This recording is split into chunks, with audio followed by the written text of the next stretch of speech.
High, আমি Priyanka's cooking passion চ্যানেলে আপনাদের সবাইকে স্বাগত। আজ আমি বানিয়ে দেখাবো একদম ঝামেলামুক্ত পদ্ধতিতে গরম গরম আলুর কচুরি। না মাখার ঝামেলা, না বেলার ঝামেলা, কোনো রকম ঝামেলা ছাড়া ঝটপট আপনারা এই আলুর কচুরিটি বানিয়ে নিতে পারবেন। তাহলে চলুন দেরি না করে দেখে নিন আমার আজকের এই রেসিপিটি।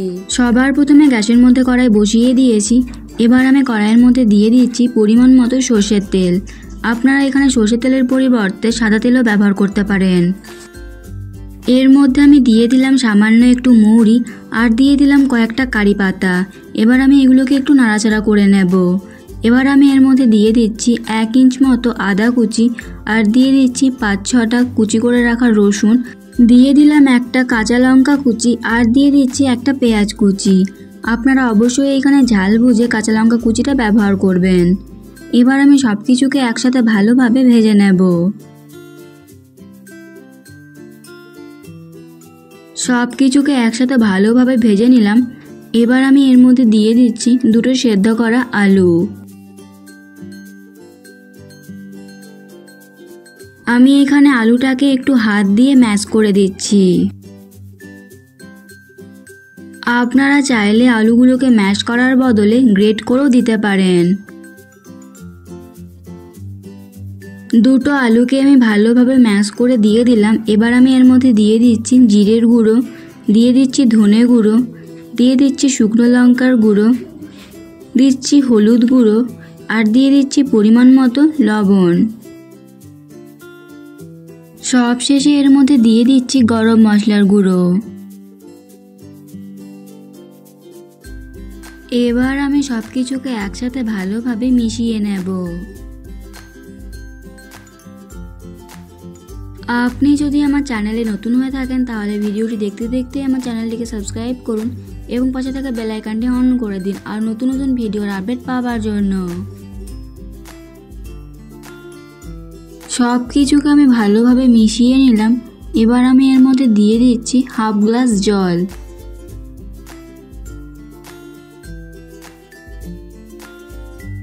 আমি এখানে 1 বাটি আটা ব্যবহার করব, সেই জন্য আমি এখানে 1/2 গ্লাস জল দিলাম।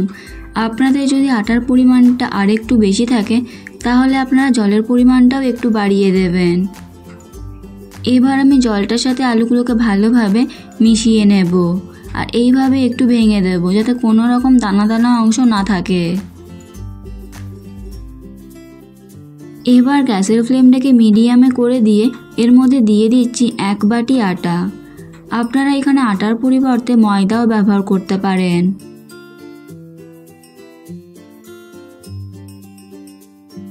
এবার আমি সব কিছুকে একসাথে ভালোভাবে মিশিয়ে নেব।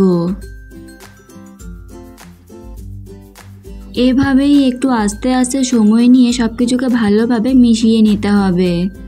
এখানে কিন্তু আটার পরিমাণটা কম আর আলুর পরিমাণটা বেশি থাকলে কচুরিগুলো খেতে বেশি ভালো লাগবে। সব কিছুকে আমি ভালোভাবে মিশিয়ে নিয়েছি। এবার আমি এটাকে একটা প্লেটের মধ্যে নামিয়ে নেব।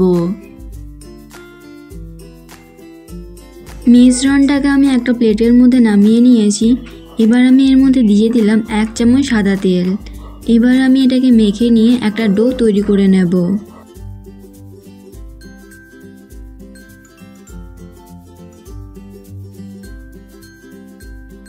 মিশ্রণটা কিন্তু এখনো সম্পূর্ণ ঠান্ডা হয়ে যায়নি, হালকা গরম আছে। হালকা গরম থাকা অবস্থাতেই মিশ্রণটাকে মেখে নিতে হবে। আপনারাও চেষ্টা করবেন মিশ্রণটা গরম থাকা অবস্থাতে ডোটাকে তৈরি করে নিতে, তাহলে ডোটা খুব সুন্দরভাবে তৈরি হবে। ডোটাকে আমি তৈরি করে নিলাম। এবার আমি এই ডোটা থেকে অল্প একটু মিশ্রণ প্রথমে নিয়ে নেব। এবার আমি এটাকে গোল করে নেব। গোল করে নিয়েছি। এবার আমি এটাকে হাতের তালুর মধ্যে রেখে গোল করে নিয়ে চ্যাপ্টা করে নেব। একটা কচুরি আমি তৈরি করে নিলাম। আমি এভাবেই সবগুলো কচুরিকে তৈরি করে নেব। আপনারা চাইলে কচুরিগুলোকে আর একটু বড় করে তৈরি করে নিতে পারেন। আমি আপনাদেরকে আরও একটা কচুরি বানিয়ে দেখাচ্ছি।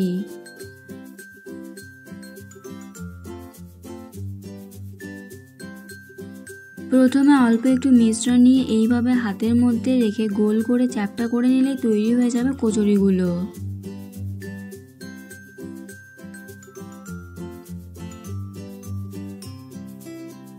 সব কচুরিগুলোকে আমি একইভাবে তৈরি করে নিলাম। এবার আমি কচুরিগুলোকে ভেজে নেব। তার জন্য তেল গরম হতে বসিয়ে দিয়েছি। তেল গরম হলে আমি এক এক করে কচুরিগুলোকে দিয়ে দিচ্ছি। আমি একেবারে সব কচুরিগুলোকে ভেজে নেব না, অল্প অল্প করে কচুরিগুলোকে ভেজে নেব।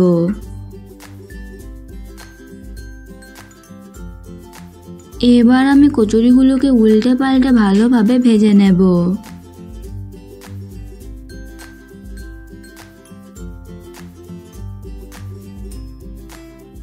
এক পিঠ ভাজা হয়ে গেছে, এবার আমি কচুরিগুলোকে একটু উল্টে দিচ্ছি।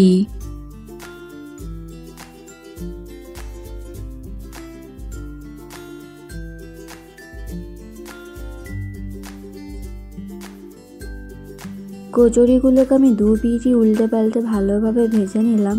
এবার আমি এগুলোকে তেল ঝরিয়ে তুলে নেব।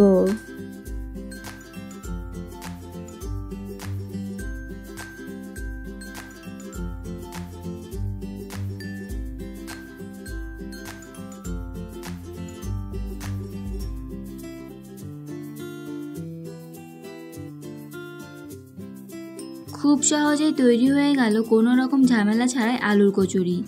আপনারা অবশ্যই এইভাবে একবার বাড়িতে আলুর কচুরিটা বানিয়ে দেখবেন।